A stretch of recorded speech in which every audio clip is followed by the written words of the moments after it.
Welcome to Season 5 of the Be Your Own Kind podcast, where we interview individuals that are basking in the lane they have created. To keep up with all things BYOK, visit our website at beyourownkind.com.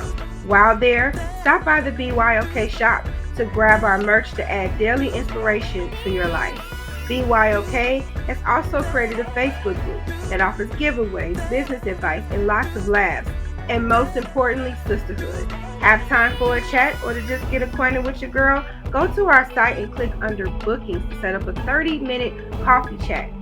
Be sure to tune into the BYOK 2 Cents Live every Wednesday at 9:20 Central Standard Time on the BYOK platform YouTube channel, or you can listen to us on Fluent Radio at www.fluentradio.com. Last but not least, if you love our content, please subscribe to our YouTube channel and share our episodes. Or if you feel so inclined, send a donation to our PayPal at paypal.me/BYOK24. Thank you for rocking with us each season and enjoy the episode. Hi, Candace. How are you today? I'm so good. I'm so excited to be here with you. I'm excited for you to be on here. I have looked at your website, like I said, off record, and it was the colors, it was the adjectives that you use for yourself, and I just want to get into it all. But before we do that, can you let the audience know a little bit about you? Absolutely. Well, first and foremost, I call myself the human form of glitter, and I think that's like the most important thing to know about me. I am bright, energetic, and I also will probably like end up on you whether or not you want me there. I'm just going to be that kind of constant energy that you'll have. I linger. But outside of that, I am a multi-passionate human being. And so I have really allowed life to lead me wherever it wants to. I call myself the dream doula. And really what that means is that I've taken birth doula frameworks and death doula frameworks in all of the different industries I've been a part of to help people transform our society, transform their lived experiences using those unique gifts that are inside of them. And so I've done that in the fashion industry. I've done that in the fitness industry as a coach. I've done that in the education space. And most recently, I'm in the veterinary medicine space, doing that as an employee experience specialist in HR. So the whole gamut, I'm really thinking about how I can be multi-passionate, interdisciplinary, and allow myself to really be led by my soul and write my own path. I love everything about that. You actually had me look up the word doula because anytime I've heard about that, it's always associated with birth. So I'm like, okay, let me look this up. But really, it's just helping people, guiding people and supporting them through experiences, like untapped, like experiences, like if you've never given birth before, or even if you have, it's still going to be different than your prior birth. So it's just someone that's sitting there and supporting you is like, okay, you got this, I'm going to guide you, I'm going to support you. And so I thought that was just a really creative name, like a doula, and you took it to a whole nother level. So I love that. Nail on the head. I was like, it's got to be all of those parts, right? It can't be, what traditionally people think. And there's a practitioner named Sarah Beth Burke who coins the term hybrid professional identity. And when I learned about that, I was like, oh, this is what I've been waiting to hear about, because she really teaches people how to see the intersections of their interests and say, what might be, I might traditionally be called a coach, or might be traditionally be called a mentor or an HR professional. But I realized no, I'm also an artist, and I want all of those things to be represented in the way that I'm talking about myself. And so Dream Doula was the only thing that would cut it. Yeah, that's perfect. When I looked it up, I'm like, yeah, I can see that. So can you walk us through like your process with some of your clients on helping them get to their dreams? Absolutely. So I'll start off by sharing a little bit about my backstory. I grew up in the inner city of Massachusetts, in Dorchester, Mass. So I'm like, from the hood of Boston, and I went to private school in Wellesley, Massachusetts, which is one of the most affluent cities in the country, actually. And I always felt like the oddball out in both worlds, and really anywhere I was finding myself, right? Like I felt comfortable. I didn't feel like I didn't belong there necessarily, but I felt like I wasn't connecting fully, or in the way that I was fully myself. And so I noticed that from a young age, but obviously didn't have words from it. And because of that, it created a lot of inner turmoil. I had anxiety from a very young age. I was always worried about like letting people down, discouraged of, is this the right way to do something? I had depression from a very young age.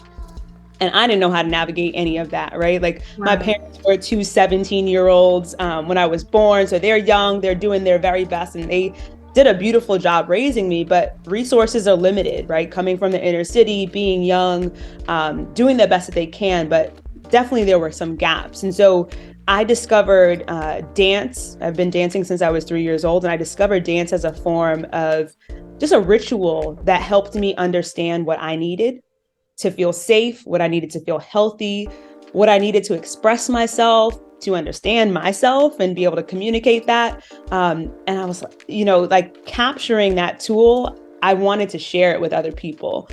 So I started off doing that as a performer. And then I'm like, no, but I want other people to like feel this in their bodies as well. So I started to teach dance and to choreograph nationally and internationally.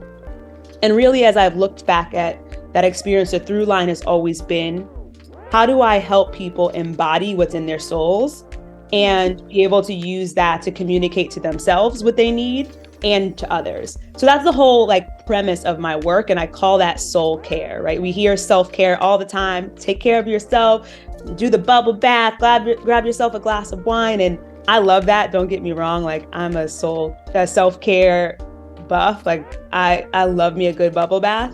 But I wanted to go that level deeper with my clients in how are we nurturing and nourishing you on a soul level, and making sure that you know how to comfort yourself, you know how to care for yourself, and you know how to advocate for yourself in doing that so that you can cultivate the life that really reflects who you uniquely are.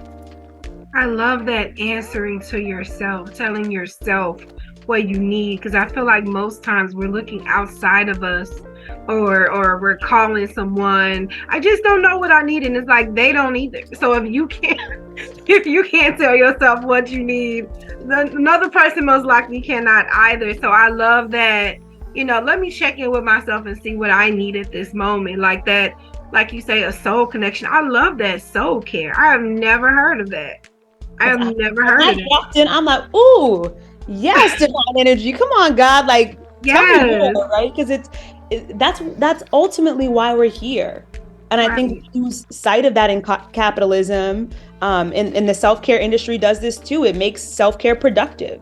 And so we find value in taking care of ourselves only by how productive can we be. How many times are you going to get your nails done? How many times are you going to get your hair done? How much money can you make so that you can afford proper self-care? And I'm like, something's wrong here. The system's also broken. What is eternal? What is something that I can always engage in, that's not based on class, that's not based on any other, demographic? What am I on a soul level? Nobody can spell that out for you, right? And so I use a lot of intuitive tools. I use prayer, I use tarot reading, I use guided meditations to really help people find themselves, to come home to themselves. And I'm just, again, that doula, the guide, the advocate, the cheerleader, the facilitator that's helping them through that journey of, okay, who am I? What uniquely matters to me? What are my strengths?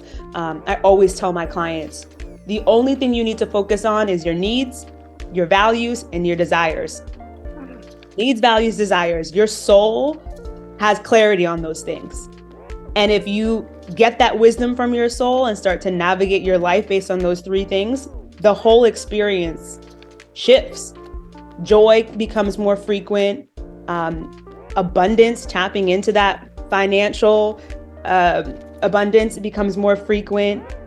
Physical, mental, emotional wellness becomes more frequent. And we're taught to try to seek it in all these other ways, and it's just inside of us. And that's the best place for it to be, because that's the safest place. However, that's not the first place we look. Nope. Nope. I have this funny metaphor that I use. I just like to share it, but I'm really into home reno and like HGTV shows. Are you into that at all? And so I always say it's like we go in designing our dream homes or our dream lives with design aesthetic we don't like, right? Joanna Gaines is one of my favorite like HGTV people, and she leans into the farmhouse look.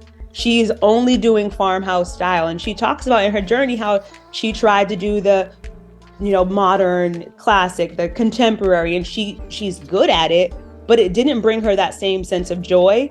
And when she shifted to doing just the farmhouse style, their career accelerated, and now they have this multi-million-dollar franchise of their own lives because she leaned into what her soul was telling her was her lane. And so I always encourage my clients, like, what's the material that you like? You don't like white subway tile. Just because and you can identify that that's beautiful and it's a clean, classic look doesn't mean you want to design your whole kitchen with it, right? And so my house is going to look different. There's going to be bright colors everywhere in my home, everywhere in any interaction that you have with me. And I think if more of us started doing this, again, we'd have more fulfillment in life, right? So design your life with the materials that reflect who you are and not just what's common. I love that. I swear, if Be Your Own Kind was a person, it's definitely you. I love that.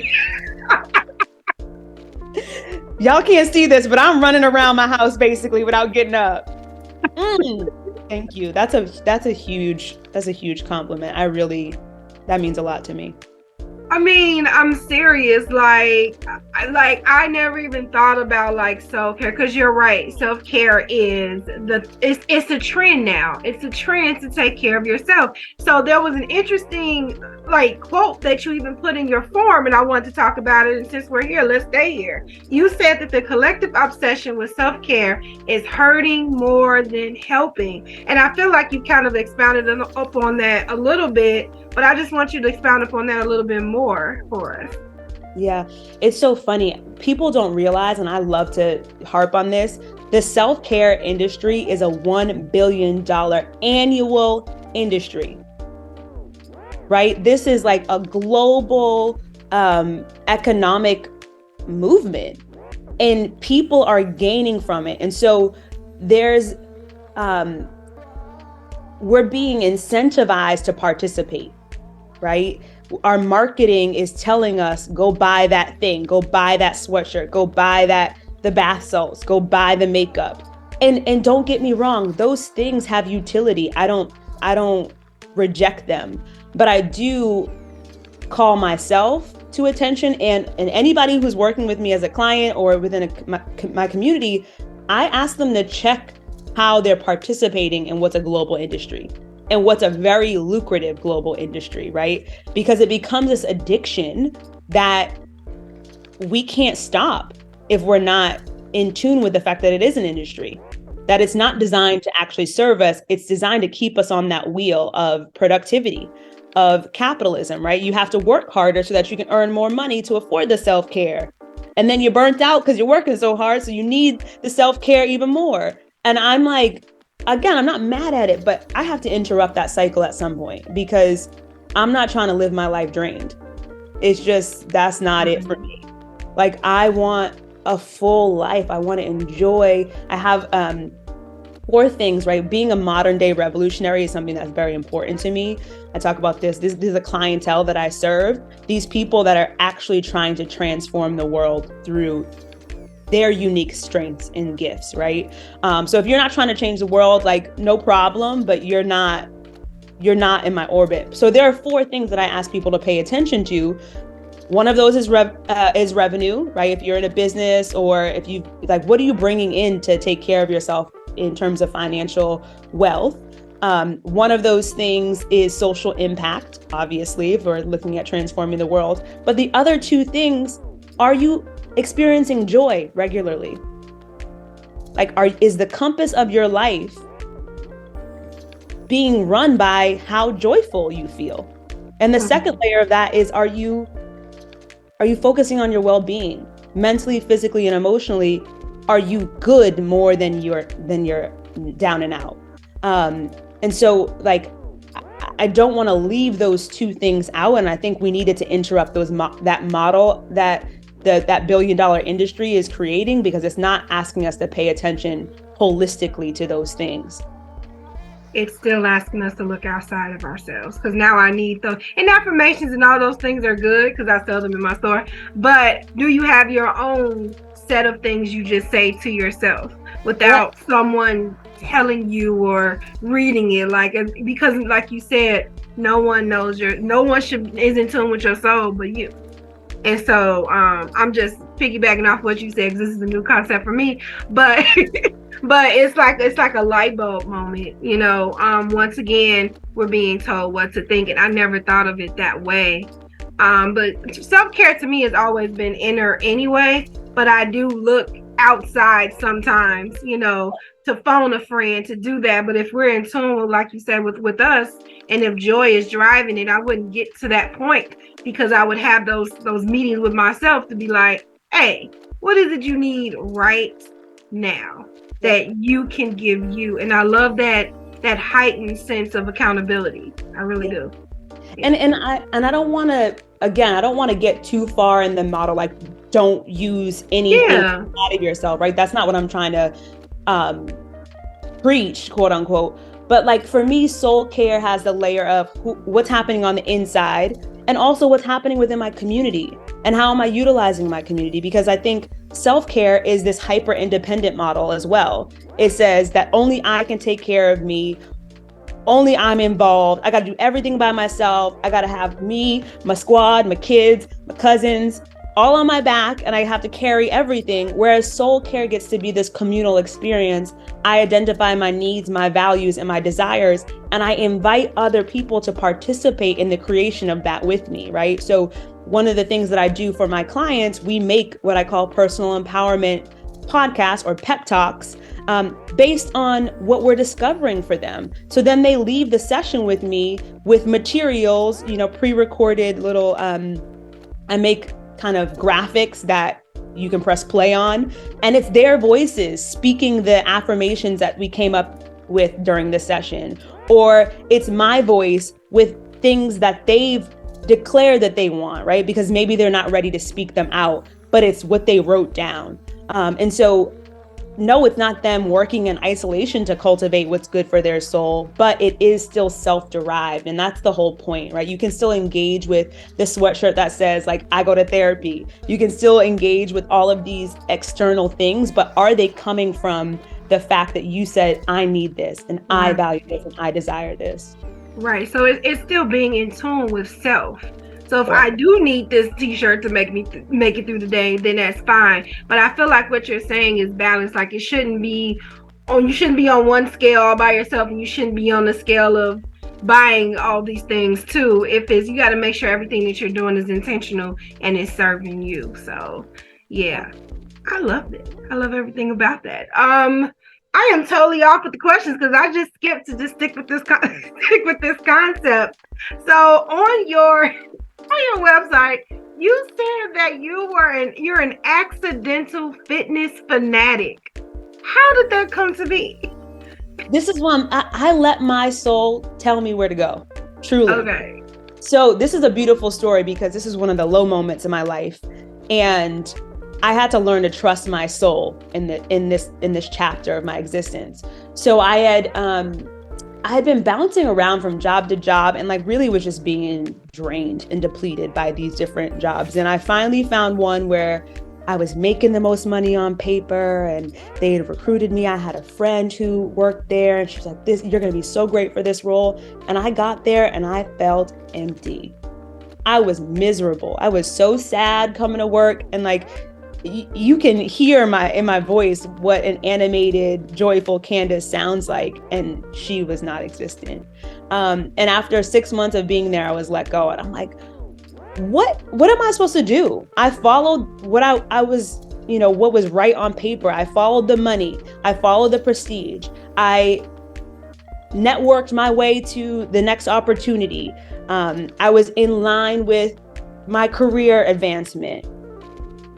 And I was still so unfulfilled, and I was out of money at that point because I had gotten laid off. And so I really turned into myself and said, can you come back to what you need and what you value and what you desire? And literally, I want to say within a day, a friend of mine was like, there's an audition for this dance fitness company. You need to go do it tomorrow. And I was like, it's so funny. I went and took that class a year ago and I never went back, but I had the time of my life and I don't know why I didn't go back. And I walked into that audition and it felt like I found myself again. It felt like immediately I was thriving, excelling in the audition. Like I felt like I had the job before I even got it. And so I approached that because it was dance cardio and I've been a dancer since I was a young girl. But I found myself as a leader. I found myself as a creative. I found myself as an entrepreneur in that space. I ultimately taught over 2,000 of those classes and trained over 1,000 instructors in our network, certified instructors. And it was just because I, one, listened to what my inner space was telling me, and then I listened to the people that were sent into my life to make sure that I was staying on that path that was aligned with my soul. I love that. I love that. And you said you're in HR, which is probably why you asked me about my HR career. So how long have you been in the HR industry? 30 days. Nice. What are you doing there?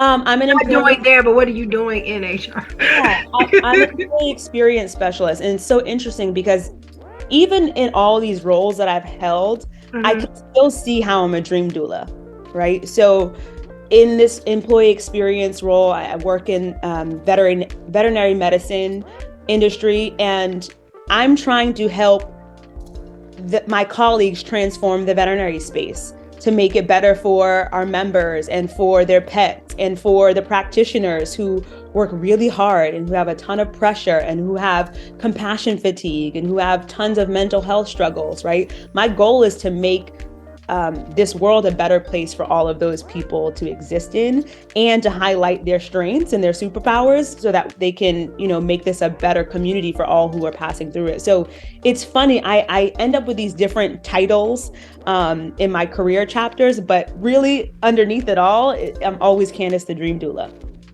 You like in all that I do. My foundation is the dream. Literally, before I even had that language, I was like, oh, but that's what I was always doing. Mm-hmm. Yeah, when you think about it, I guess, when I think about some of my careers, it's the same thing, reaching out, helping people, solving problems, different titles, but the same action, same objective, same foundation. Yeah. That's the benefit of knowing your soul well, right? Like, now I understand that I can pursue different opportunities. Last year, I worked on a Broadway musical. I was a dream doula. My role technically was associate choreographer, but I did far more than teaching people some steps, right? Like, I was teaching people how to express through their bodies. I was teaching people how to advocate for themselves when it was their first time working on a Broadway production. I was helping people navigate, different, not conflict necessarily, but tension. We're in the high pressure. We had 6 weeks to put together a brand new show on a global stage during a pandemic. That's hard work. And the whole time it was, how do we birth this unique creation, and how do we lay to rest the things that are no longer serving us so that we can transform the world through this beautiful piece of art, right? So I only can identify that through line because I know my soul so well. Right. And you know your purpose and you living in it every day. That's how I'm interpreting it. Yeah, I love it. So you are an aspiring Food Network star. I saw that one too. What show do you aspire to be on? I don't even know. I feel like they have to make one up for me, but I love Chopped. Like, the curious person in me, the playful, adventurous person in me loves Chopped. But I also I love learning. And so the shows where they teach them how to cook, I want Bobby Flay to be my mentor. I want him to teach me how to cut with a knife and all that good stuff. So they need to invent like a hybrid show for me. Okay, you know what? I look forward to seeing you on there because I feel like I'm going to see you on there. I'm like, oh my God, I interviewed her. So yeah, I can't wait. Me either. That's gonna be a blast. Yes. I can see like your what do they call those things? Those outtakes where the people are talking. Yeah, I can see that. I'm gonna have a lot to say. What about Nailed It? Have you ever seen that on Netflix? Nailed It. I haven't. It's I can't think of her name, but it's basically where it's like entry level, like starter bakers or whatever, and so they have to mimic whatever the expert baker bakes, and it never replicates what it. But it's a fun show, fun personality. So yeah, I don't know. I'm terrible at baking, so I'm probably like perfect for that show. Yeah, look into it. It's on Netflix. It's really entertaining. I'll check it out for sure. So can you share with the listeners tips for reclaiming and maintaining their joy? Absolutely. So with my soul care method, there's three steps, right? I want to keep it simple for people. Mm-hmm. So that first step is to really lean into self-intimacy rituals. You have to, I use this metaphor all the time, right? We hear that phrase, know yourself or know X like the back of your hand. I know how to do that like the back of my hand, or I know that part of the country like the back of my hand. Do you know yourself like the back of your hand? And when you look at it, right, there's so many details, all these tiny lines, you've got scars, you've got scabs, you've got, just like so much detail. And then we only know what's on our pinky nail level of detail about who we are. And so ritualizing self-intimacy and self-exploration has been just a non-negotiable for me. What does that look like? Because I know that can be easier said than done. As I mentioned a couple examples before, meditation. And meditation is not just sitting down in a chair. I really engage in movement meditation often. So putting on a song and letting yourself dance, that stirs up things in your soul, and you start to communicate with yourself. You start to realize, oh, that random idea wasn't so random. That's been in me for a long time. Yoga is another form of movement meditation. Walking around your neighborhood, washing the dishes. If you do that with the intention of getting connected with yourself, so much will reveal itself to you if you give yourself that space. And with my clients, I do that through the lens of tarot and astrology, just because I find them to be so fascinating. I grew up in the church, and so I felt a lot of shame about this in the past. But as I started to explore more, I'm like, oh, this is God's language. There's so much detail, there's so much specificity, and it really is tailored to you.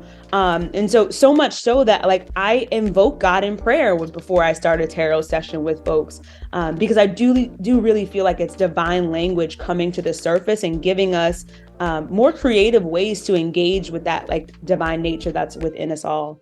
So those are just some examples of that self-intimacy work.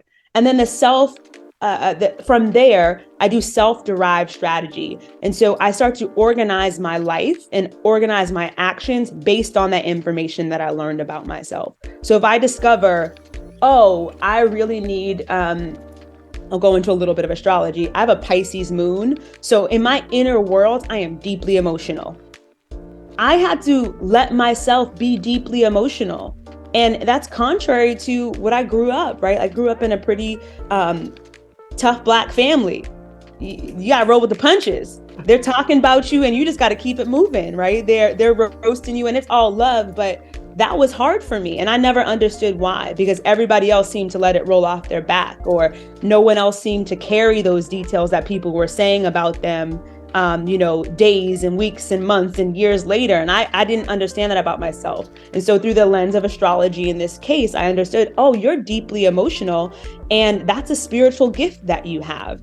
And so I sat with myself and I would say, let yourself cry more often. And I have a shower ritual where I get in and the intention is to surrender and let myself cry. It's why when I go to church, I celebrate going deep into worship and crying as I'm singing, because I know that that's part of my spiritual gift. And once those tears start to flow, ideas start to come. people come to my mind to pray for or to reach out to, and they're always like, wow, how did you know? And so seeing that as a superpower and letting myself lean in and creating approaches to how I live my life that are rooted in what I've learned about myself has just changed the game. And then, so that's self-derived strategies. And then the third thing that I encourage people to do is to celebrate yourself. So self-celebration. I think this is just something that is stigmatized in a lot of ways. And if not stigmatized, it's deprioritized. And it's hard. I was telling a client this the other day. It's hard because we don't want to like glorify ourselves, right? We don't want to, a lot of us are mission oriented. So we're just like, I'm trying to help the collective. I'm trying to advance the collective. But I always tell people, if your vibration is lower than what you're trying to cultivate, you're not going to cultivate it. Right. So if I'm trying to elevate the standard of society, and I don't believe that I am on the same par of what I'm trying to create, then I won't ever actually be able to get there. I'll be constantly lowering the vibration of what I'm trying to create. Hopefully that's making sense, right? So I always tell people, you can't wait for other people to affirm you. It's part of that transformation for the collective for you to pour into yourself so that the standard is this heightened vibration. And then we're all growing from there. And that's honestly to get to a place where we're pouring from overflow, right? A lot of us are pouring from a depleted state. A lot of us are pouring from an empty cup. And if we're not, we're pouring from a full cup, and then we ultimately get drained, right? So like, right. It's just this never ending cycle. So I bake into this 3-step method, like make it regular that you're pouring into yourself and affirming yourself and celebrating yourself so that you don't get to a place where you're depleted or where you're empty. It's your threshold is constantly full. I love everything you say. I just got into meditation. I didn't know that meditation had so many. Like when I pictured meditation, I pictured me like this. Like, but I started this app, and meditation, you can really direct your body and your mind the way you want it to go. There's a meditation to even make your heart pump, to give you the energy that you need. Like, or there's a meditation where if you need to be consoled, I've learned through this, if you touch your stomach and close your eyes and really just feel, it'll actually calm down anxiety. Like, I didn't know it was so, it's many more, but I didn't know like meditation was that powerful. I just saw it as me sitting there trying not to think what I want to think, but really let them thoughts go, and then you can transition back to where you need to be. And I feel like that has helped me with focus. So the fact that you're saying like movement meditation, I'm not shocked that that's a thing. I'm just not. And that's the other thing about that soul care method, right? Mm-hmm. We've been using materials because that's what's been presented to us. And so the classic form of meditation that everybody knows is that sitting still, don't mm-hmm. move, just focus on your breath and try not to think about anything. But that's building with that white subway tile, when really you want to design your house with like, throw pillows and like bright yellow subway tiles or colorful multi-pattern backsplash. And so that's part of why I engage with my clients the way I do, because I want it to be customized. When we discover that you're neurodivergent and you grew up with ADHD, I'm not going to do the same approaches that I would for someone that doesn't have that diagnosis, or, I'm not formally diagnosed, but I know I check up all the things. So I approach my life as if I have ADHD, and it helps, right? Mm-hmm. So really customizing and tailoring how you're supporting yourself to you. And that's that soul derived strategies. Yes. Candace, oh my God. Normally I have like a million words, and I'm sitting here like, what? This is amazing. I love this. You're actually like, I don't know why I'm having like feelings of wanting to tear up, but I just see a lot of, I'm just listening to what you're saying as you grew up not feeling like you fit in, and then you just learn how to fit in with you, and that makes me so emotional. You figured out, I'm going to have joy, and I'm going to be the source of that joy, and I'm going to reach out to God to show me the roadmap. and you tap into that. And I feel that very deeply because I also grew up not fitting in, and I had to tap into myself. I wrote letters to God, and I'm getting teary-eyed because that takes a lot of work. It takes a lot of work, especially when you feel like something's wrong with you because you don't understand what other people's emotions, their feelings, why they even like what they like, because you don't like said thing. And I just want to commend you for doing that work and tapping into yourself and following who you are and not caring about what an outsider think about that. That takes a lot of courage, and that's work. That's a lot of work. So I want to commend you on that. And I didn't want to leave this recording without saying that. Thank you so much. And I feel grateful you acknowledge that, because I don't want our lived experience to have to be such hard work. Right. That's why I'm committed to this mission, because I want to make the time frame shorter and shorter for people who are suffering with this kind of challenge, right? It took me so much experimentation, so much world travel, so much money, so much time, so many conversations that I didn't want to have to uncover this, and like deep levels of pain. I had suicidal ideation. I attempted suicide. I don't want that for people, right? Like my story is redeemable. But if I can diminish that pain for somebody else, if I can help someone understand why they don't love themselves, and really help them understand it has nothing to do with them, right? Like my lack of love for me wasn't because, it's funny, as I reflect on it, it wasn't because I didn't think I was good, right? Like I excelled in school. I had all these talents. I was eloquent and kind and compassionate. And I always knew that about myself, but I just never felt like I fit in. And so it created this unnecessary anguish simply because I didn't understand that I was trying to fit a box that I was never designed to fit in.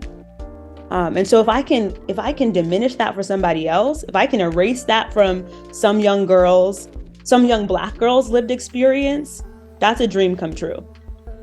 Yes, and that's what it's all about, providing the roadmap to someone else so they don't have to go through all of the hoops and hurdles that you had to go through. That I feel like that's why people go through things, so they can help someone else not have to take the long road. And it's up to that person to listen, because you do come across those that, I want to do it my way, but you come across a person that's taking notes. If I could just touch one person, yeah, and that's what it's about. Girl, you got me feeling away. That's what's supposed to happen, because other people are going to feel what we're feeling right now. I'm excited. Yes, most definitely. So we have a signature question here.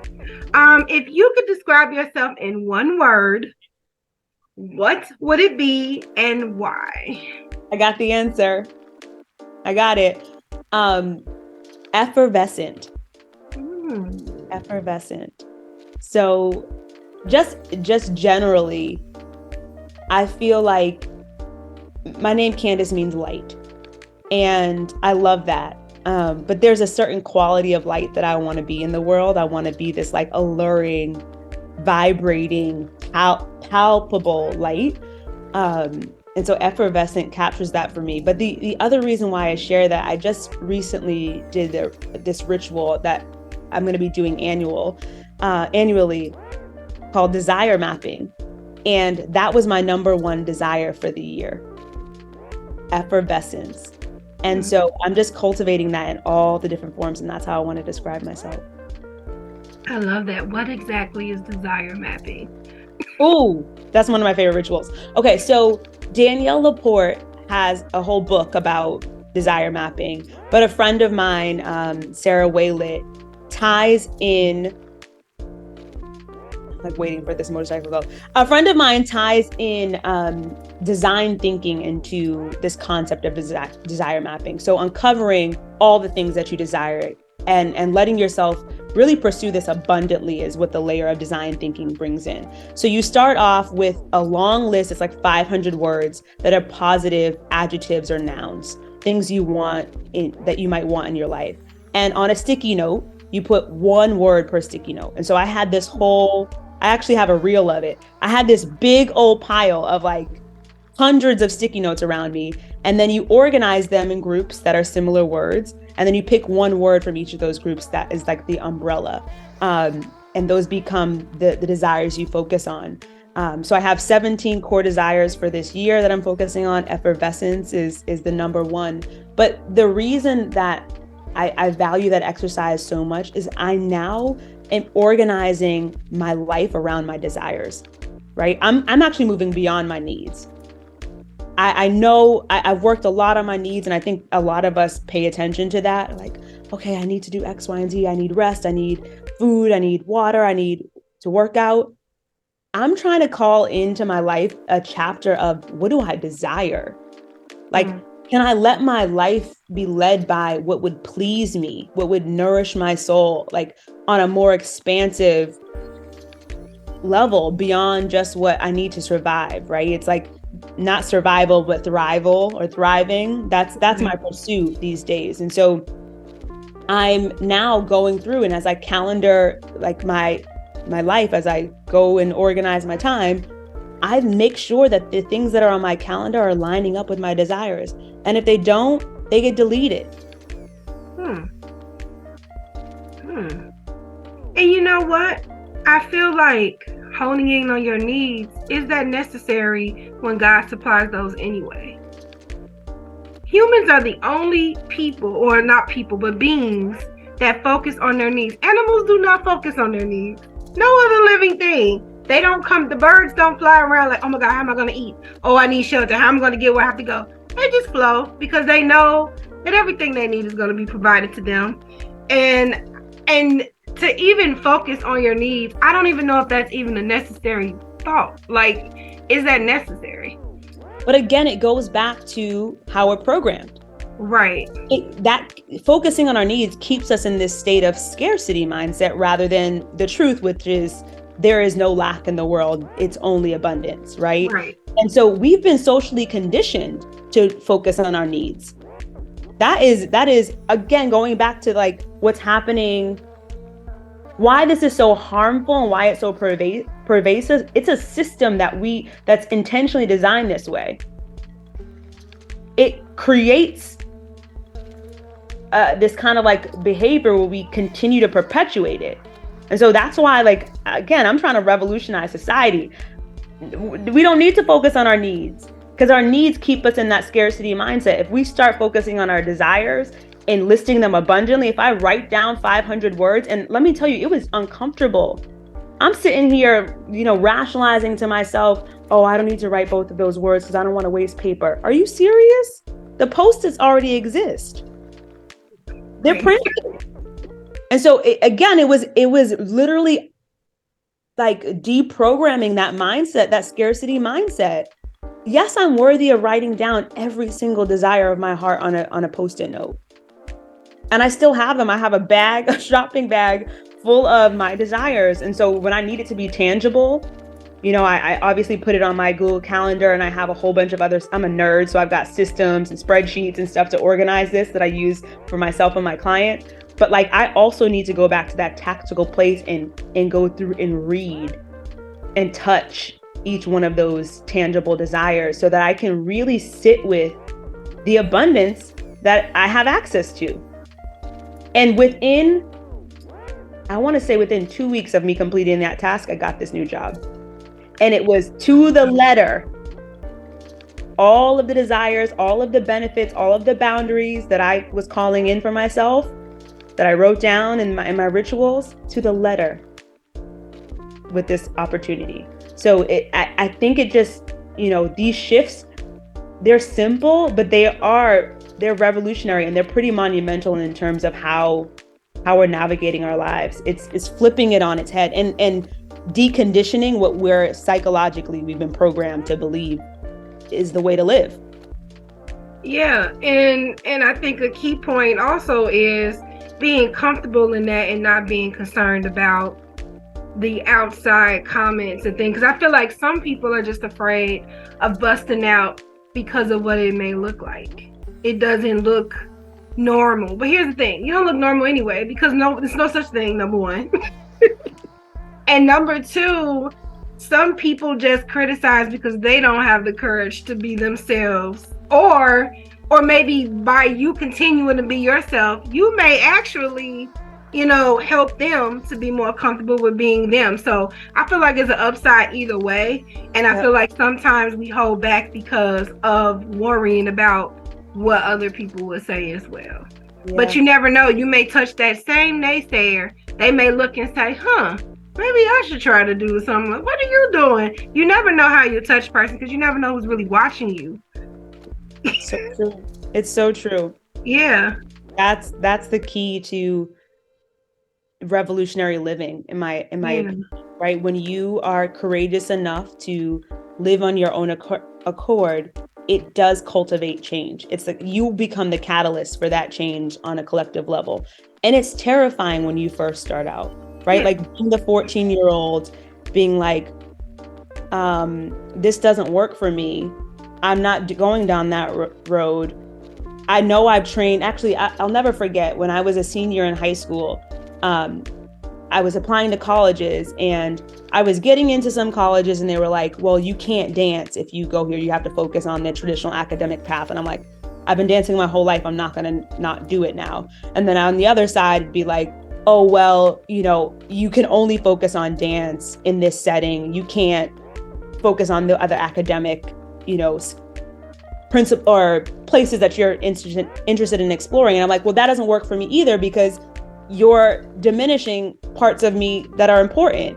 And so I kept, throughout my entire college career, I kept getting no's every single time I would try to be my full expansive self. It was like this constant, like big breath in and big contraction. And it was scary because everybody around me was telling me, all the adults are like, no, you have to do it this way. This is how it's been done. You have to do this way. And I'm like, but it's not me.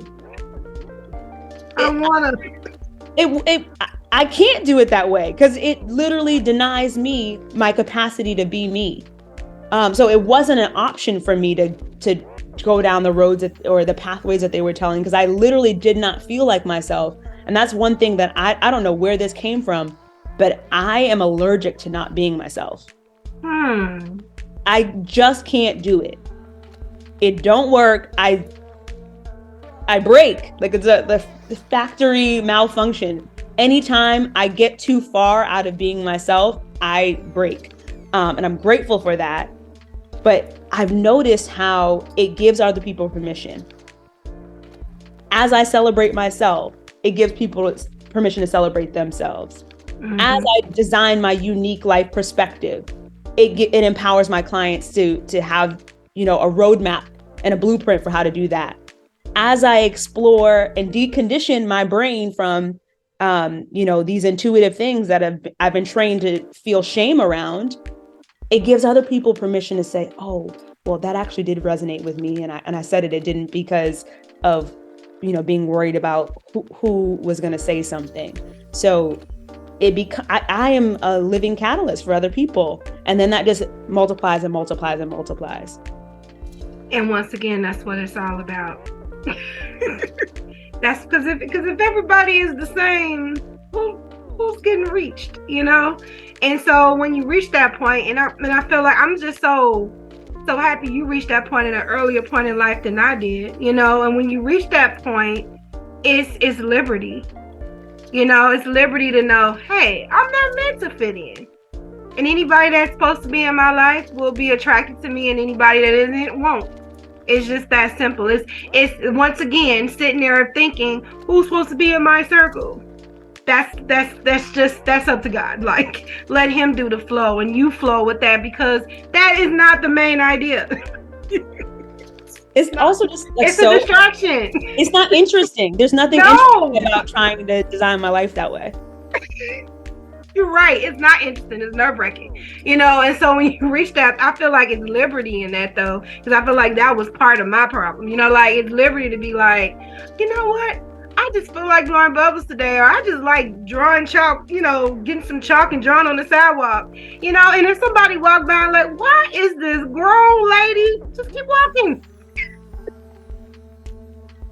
Bothering you, I'm doing me, and this is what makes me happy today. So. And we're supposed to repel some people. Not everybody's supposed to be on the walk with you. Exactly. And so the way that you lean into who you are, you're going to repel the people that are not supposed to be in your orbit. I'm a firm believer in that. Yeah, once again, it all works out. So if you in this season, you're supposed to be. If you're not, you're not. But that's not my main idea. That's not my main focus. And so, Candace, I don't even want to end this episode, but I know we do have to end it. You just have me back. Yes, most definitely. Where can people find you if they want to hire you, if they just want to talk to you or just follow you? Where can they find you? Yes. So I'm going to do like a little bit of a long-winded thing just because I want to encourage people before I hop off. But I just want to share that, like I mentioned, I used to be this person that chronically wanted to fix everything about me. And I wanted to create change in my life from this lens of I need to be better. I need to improve my finances. I need to annihilate procrastination. I need to drink less alcohol. I need to improve my career, right? And I put this big, heavy weight on me. And so I just want to encourage everybody who's listening to this that there is nothing wrong with you. There's absolutely nothing wrong with you. Typically what happens is the operating system, which is the world around us that guides us and tells us how we should live. There's something wrong with that. And it's not encouraging you to trust yourself. It's not encouraging you to love yourself. It's not encouraging you to be on your own team. And so like all of my methodologies, all of my approaches are really designed to support people to get back on their own teams and to advocate, cheerlead, guide, mentor, and build community with people that are gonna support them in that. So all that to say, I do have a fun offering that I want to share with everybody for listening to this podcast and hanging in there with us. I have the Soul Care Vision Roadmap sessions that really walk us through those 3 steps. And so we learn a little bit more about you through the lens of these intuitive tools, and we map out 30 days of what your ideal designer dream life could look like based on what you uncover about yourself. And then we create these self-celebration rituals and resources all in a 2-hour session plus a little bonus work from me. But I offer those typically at $297, and I'm going to hook everybody up with $100 off of that. So be your own kind. If you use that promo code when you check out, and we'll share the link, you'll get that discount automatically. And if you're like, Candace, I don't know that I need that yet, but I want to stay in your orbit, CandaceTheDreamDoula.com. That's how you find out everything you need to know about me. You can visit this website that we've been talking about. And you can find my links on social. I'm on Instagram, Candace the Dream Doula, and I'm also very active on LinkedIn. I love LinkedIn, Candace Taylor. So please stay in touch. And if you find me on those platforms, please don't be shady and just lurk. Please reach out and say hello. Let me know you found me. Start a conversation. Because I don't know what happened to us. We broke as a society. We forgot that we're here to engage and connect. So I'm all about that. Please let me know that you found me. Please let's engage in dialogue and learn about each other. I love that, because LinkedIn will tell on you. It will let you know that somebody found you. Yes, it will. The other ones don't do that, but LinkedIn lets you know. You better believe I'm coming through and be like, hey, thanks for... I have a message, and if you get this from me, you know. Thanks for visiting me, so and so, because I follow with everybody who visits my profile. Okay, I followed you on LinkedIn, so I'm one of those people. No, I followed you. This was amazing. I usually have an ending, but I actually don't, because you ended it very well. But listeners. It's the soul care for me. It's the soul care for me. It is. And it's for you too. It's not just for me. It's for you too. It was just something you said that resonated with me, is there is nothing wrong with you. And I feel like that's the first step. That is the first step. Candace, thank you for blessing the podcast today. Thank you for being on the platform. I am just amazed by you. And so now that I'm following you on everything, I just can't wait to just continue to just watch you work and switch perspectives and mindsets, because I know that you have in this hour you have definitely got my wheels turning. So and I know that you bless all the people that are listening in on this episode. So hey, you all, just be sure to take care of yourself and to connect with yourself. And until next time, bye.